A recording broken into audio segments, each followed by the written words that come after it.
Hey,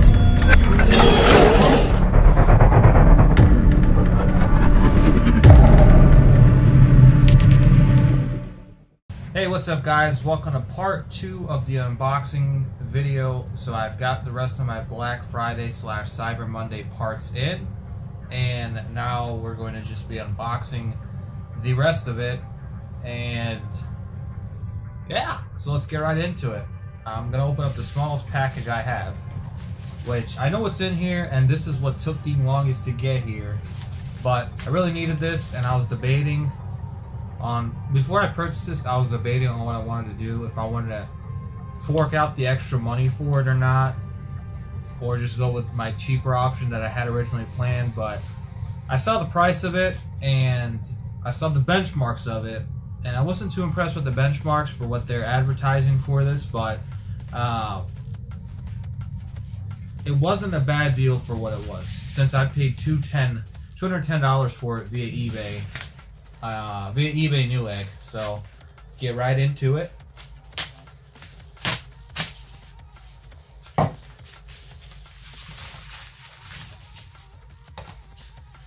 So it's a 1 terabyte Mushkin Triactor 3D SSD, and my current setup has a 480 gigabyte Legacy Crucial M500 480 gig SSD in it, and I think an Intel 540S 240 gigabyte SSD in it right now. But I was gonna buy another 500 gigabyte SSD, or at least somewhere around there, to use on top of my 408 gigabyte SSD I'm currently using now with Crucial, and then use the Samsung one as like a benchmark drive. But I saw this on Newegg via eBay for $210, and I figured I would take my chances and the slow read and write speeds for $210. Now, Mushkin I haven't really heard of, and they're not really that big of a company from what I have heard and seen, but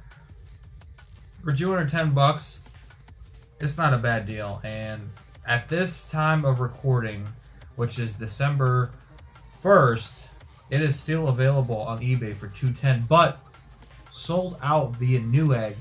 And Newegg, the website, sells it for $260, and on eBay they're selling it for $210. So I don't know how that works, but I see it so often with other companies as well.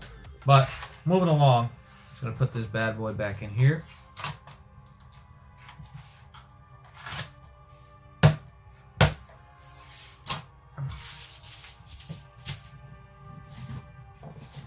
Amazon package.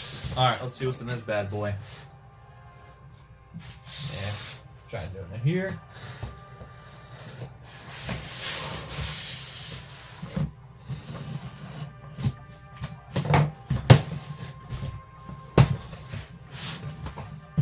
Alrighty.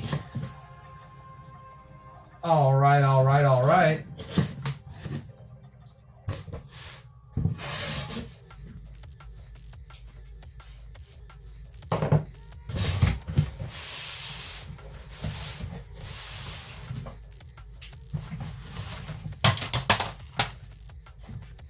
Well, alright, so I've got a TP-Link 150 megabytes per second Wi-Fi adapter, and I bought this just to have on the side, so anytime I'm messing with older computers and restoring them and whatnot and doing all that good jazz, gonna hook this up to set up Ethernet. The biggest thing I really bought this for was to use anytime like I refurbish an old computer or something. The Ethernet port tends to not work right away, so I download the drivers for this guy, plug it into the older hardware, and then download Ethernet drivers on whatever it may be, like a Dell Optiplex or something along those lines.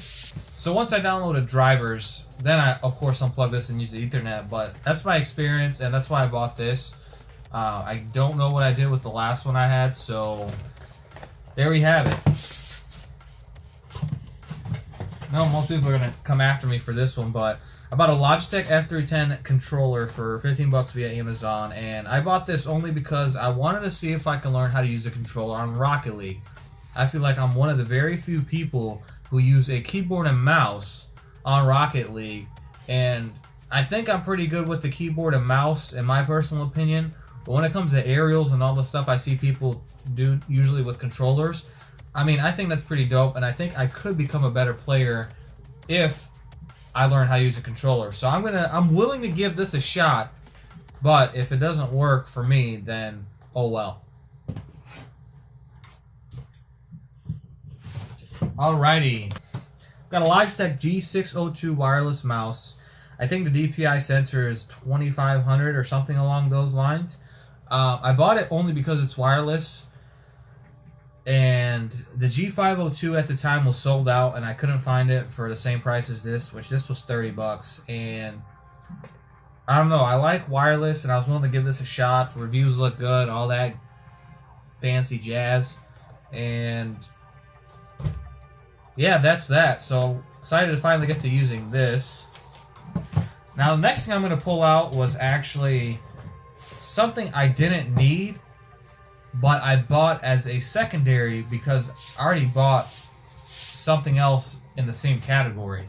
And that would be this mechanical keyboard. I don't know who it's made by. I mean, it says Geezer Jeezer, and the model number is GS4. Now, it doesn't have the number pad on it, but for what it is, I'm willing to give it a shot.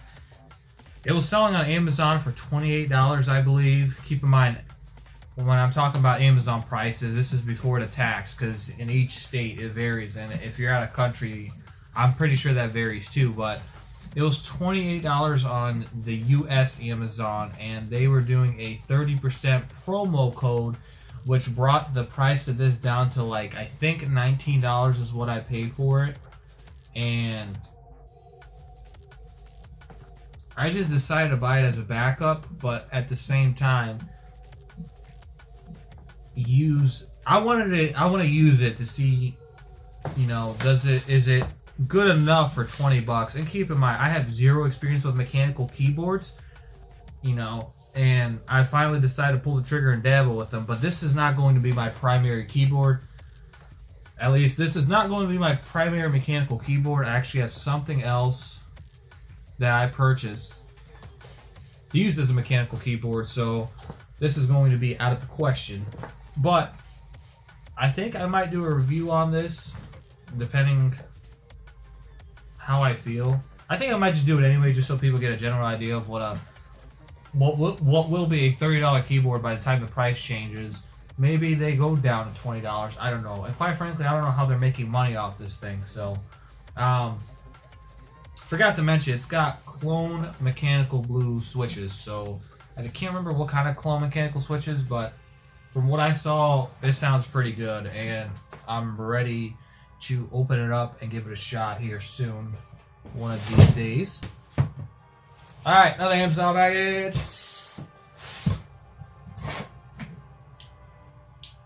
This was the second to last package to come in, so we are going to see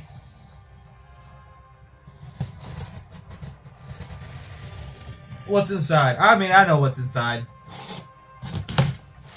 I know what's inside. I didn't order too much stuff to not know what's inside these boxes, but alright, so we got the main mechanical keyboard that I am going to be using, which has writing I don't understand. But I believe I paid $40 for this thing, and I can't remember if it had clone mechanical switches as well. I'm pretty sure it does with the price point of $40, but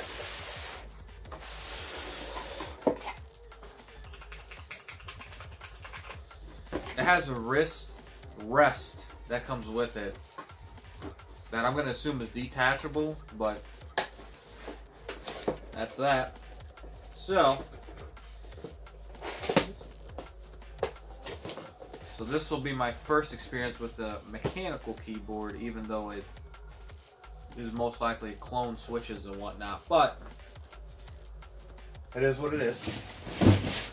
And the last package I have, and you guys are probably going to say something about it, but I needed it, I got it, and I wanted it. So, let's take a look. If you noticed, I just cut at myself, and in part 1 of the video, I told you guys to cut away from yourself. So, not being a hypocrite, but yes, cut away from yourself. So, what's in the box?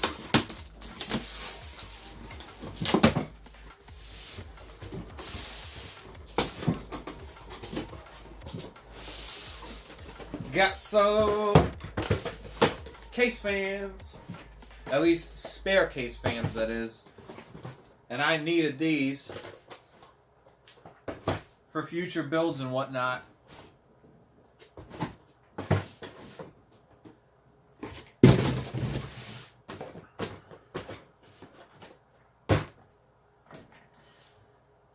So I bought 6 of these guys, and there's 4 fans per pack, and it's almost $13 for one. And then if you just only plan on buying 1 pack, there's a $5 mail-in rebate that I don't know how long it's going to be there for, but I mean, I think from what I've seen, that rebate is usually there. So with that being said, you know, paying nearly $8 for 4 fans is not bad. I mean, they're not the greatest things in the world, but from my personal opinion, it gets the job done. So I got these for future use, so that way I don't have to wait or order them and wait for it to ship and all that good jazz. So, that being said, thank you for watching. Leave a like if you like this video. If you didn't like this video, oh well. And please let me know in the comments what I can do to improve the quality of these videos, and any tips or suggestions and all that good jazz, since I'm more than happy to take criticism, constructive criticism, hate, anything along those lines. Doesn't matter. Just voice your opinion. So without further ado, this is Cybernator Tech signing off.